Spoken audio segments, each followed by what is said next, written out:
સમગ્ર રાજ્યમાં પીએસઆઈ અને એલઆરડી માટે દોડની પરીક્ષાઓ ચાલી રહી છે ત્યારે જામનગરના પોલીસ હેડક્વાર્ટર ખાતે શારીરિક કસોટીમાં અર્જુનસિંહ જાડેજા અને શિવભદ્રસિંહની ગેરરીતિને લઈને તેમની ધરપકડ હવે કરવામાં આવી છે। આ બંને ઉમેદવારોની સામે જામનગરના બી ડિવિઝન પોલીસ મથકે ફરિયાદ નોંધીને પોલીસ દ્વારા તપાસ શરૂ કરી દેવામાં આવી છે। આવો જાણીએ સમાચાર વિસ્તારથી। નમસ્કાર, જમાવટ સાથે હું છું પાર।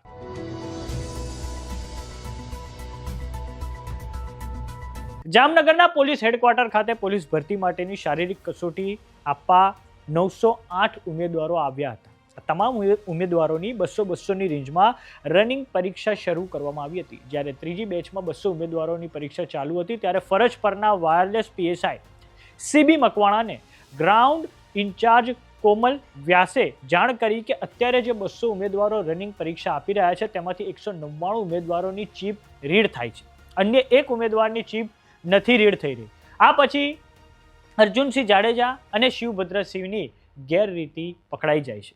તો હવે પોલીસ દ્વારા બંને આરોપીઓની ધરપકડ કરવામાં આવી છે અને સાથે તેમની વિરુદ્ધ બી ડિવિઝન પોલીસ મથકે બીએનએસની કલમ 318 સબક્લોઝ 4, 61 સબક્લોઝ 2 તેમજ ગુજરાત પરીક્ષા અધિનિયમની કલમ 12 સબક્લોઝ 1 અંતર્ગત ગુનો દાખલ કરવામાં આવ્યો છે। આ સમગ્ર મામલે જામનગરના ડીવાયએસપી જયવરસિંહ ઝાલાની પ્રતિક્રિયા સામે આવી છે।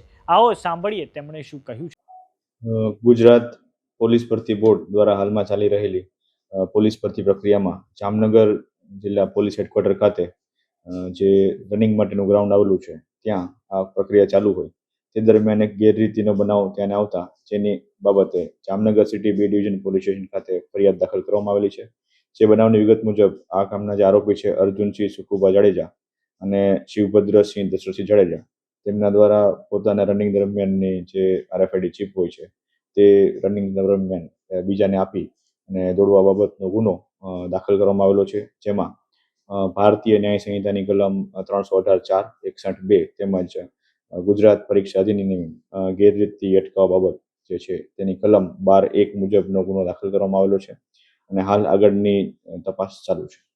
સર, ખબર કેવી રીતે પડી, કેવી રીતે ચીપ બદલાવી હતી, કરવામાં આવી હતી,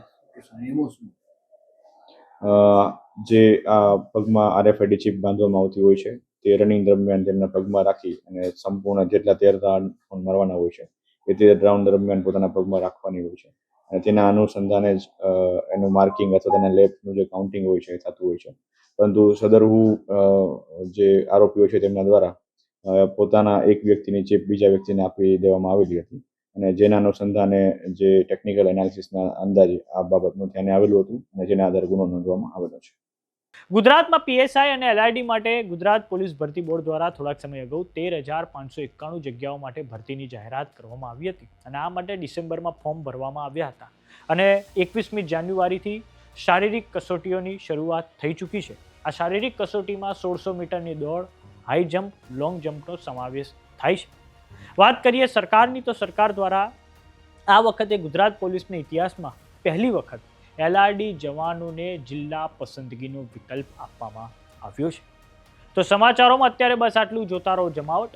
જો તમને યુટ્યુબ પર જોઈ રહ્યા તો સબસ્ક્રાઇબ કરો, જો તમને ઇન્સ્ટાગ્રામ અને ફેસબુક પર જોઈ રહ્યા તો ફોલો કરો। સાથે જ અમારી વોટ્સઅપ ચેનલ આવી ગઈ છે, જોઈન કરવાનું ના ભૂલતા। નમસ્કાર।